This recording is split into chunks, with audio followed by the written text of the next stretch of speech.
When the Bitcoin price rises, it's like waves hitting the side of a glacier.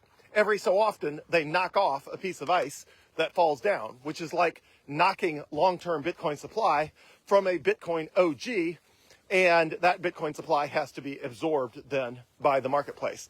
I heard this analogy, someone used it on Twitter or somewhere else. Anyway, I thought it was a really good one because we know, even though the average price of Bitcoin throughout 2025 was 54% higher than the average price in 2024, it did feel like oftentimes the price would rise and it just couldn't stay there, right? I mean, the price would just come back down. And if you follow James Check, who's my favorite Bitcoin analyst, he kept highlighting the fact that every time the price would rise past that sort of psychologically important level of $100,000, eventually, if it stayed above $100,000 long enough, somebody who owned Bitcoin a long time would decide that it's time to buy themselves something nice, get themselves a second home, I don't know, set up whatever for their kids, I don't know, whatever people spend Bitcoin on.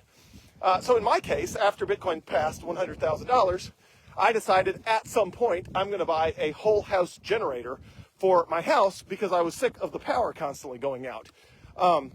Because the power is ridiculously unreliable where I am, which is absolutely insane.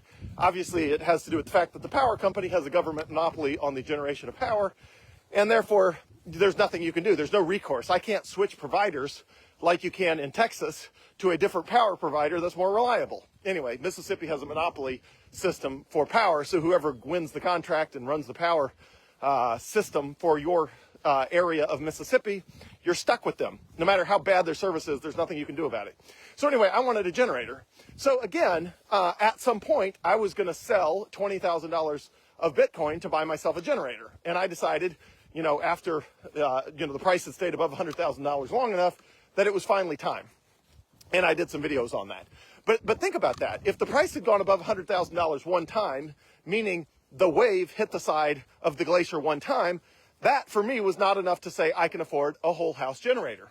But as the waves keep hitting the side of the glacier of my Bitcoin holdings, day after day after day above $100,000, month after month after month above $100,000, and my power keeps going out every week and a half for, 4, 8 hours, 12 hours, 24 hours. Every time the power goes out, again, it's like the wave hits the side of the glacier. And at some point, I'm like, screw this. I'm getting a generator. I'm sick of my power being out all the time. And so I did. I bought a generator with $20,000 of Bitcoin. Now, I was also a Bitcoin accumulator throughout 2025. So ultimately, I ended up buying more Bitcoin in 2025 than I spent in 2025. But a lot of original, Bitcoin OGs did not, right? I mean, a lot of them have so much Bitcoin that they bought at $100 of Bitcoin. They're not buying more Bitcoin at $100,000 of Bitcoin if the Bitcoin they own was mostly bought at $100 of Bitcoin. But so again, the price crosses $100,000. It's like every time it crosses $100,000 or every time it stays above $100,000 for a week or a month, it's like a wave hitting the side of that glacier. And maybe they're sitting on 10,000 Bitcoin or 1,000 or 100 Bitcoin. Every time the wave hits that side of that glacier, they're thinking, I don't have a yacht, or I don't have a private jet, or I don't have whatever it is they might want. And at some point they decide they want one. And when they decide they want one, unless they can finance it, which, jets and private yachts and all that sort of stuff are, notoriously difficult to finance depending on where you are in the world. I've never tried. I'm hypothesizing here. So they end up selling, 5 Bitcoin, 10 Bitcoin, 100 Bitcoin, whatever, to buy whatever nice thing they want or whatever.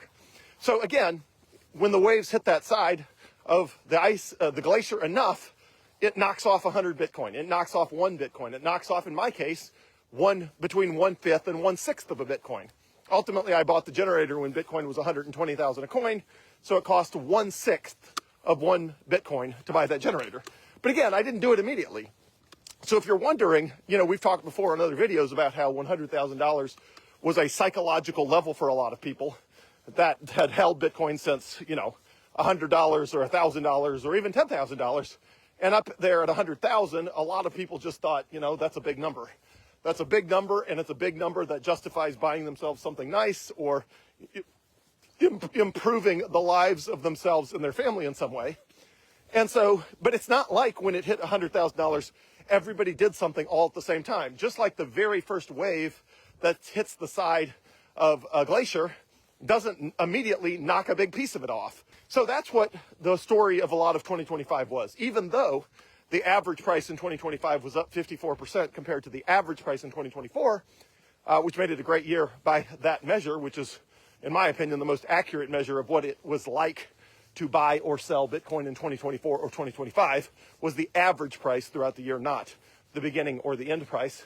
But the reason it was not a lot higher than that was that throughout 2025, there was just epic amounts of OG Bitcoin redistribution, meaning Bitcoin that had been sitting idle for 10 years or 5 years or 7 years or 8 years, coming alive and making its way over to Coinbase or River or Kraken or some other major exchange where somebody plans to sell it to buy themselves something nice, and some new Bitcoiner, like me, even though because I'm still accumulating Bitcoin, buys Bitcoin because I decide that I want Bitcoin more than I wanted Tesla stock or whatever the last percentages of my net worth were in before I converted 100% to Bitcoin.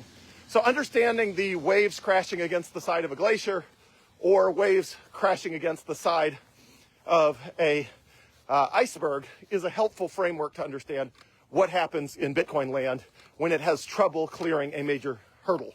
Now, the next major one, certainly, there will probably be other ones along the way, but one that will be huge is $1 million per Bitcoin. Whenever we get to $1 million per Bitcoin, it will probably take multiple years to definitively clear that threshold where we don't look back, where the price just stays above $1 million and never falls back below. And the reason is exactly the same thing. There's a whole bunch of people, including me, that have been holding Bitcoin a long time, and including you. If you buy it now, you'll be up more than 1,000% on your investment.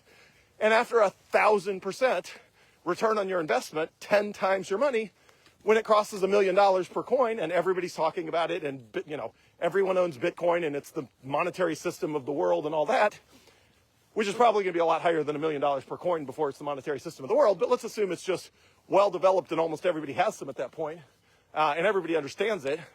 Then you're going to be thinking, Bitcoin's at $1 million per coin. It's hanging around here it's dropping above a below, above a below, above a below. At some point, you're going to say, I've been sitting on this Bitcoin for a long time. I'm up 1,000% of my investment.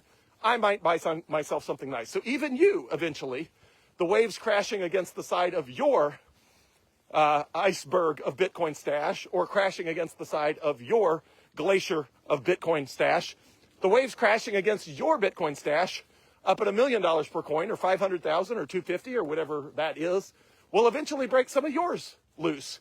And all the people that are buying Bitcoin for the first time at $1 million per coin are going to be complaining that we just can't seem to get above $1 million per coin, just like people are complaining that we can't seem to stay above $100,000 per coin for all the same reasons. Because people, when the waves crash against their Bitcoin stack long enough, they decide there's something nice they want that they don't have, and they break off part of that stack to buy something.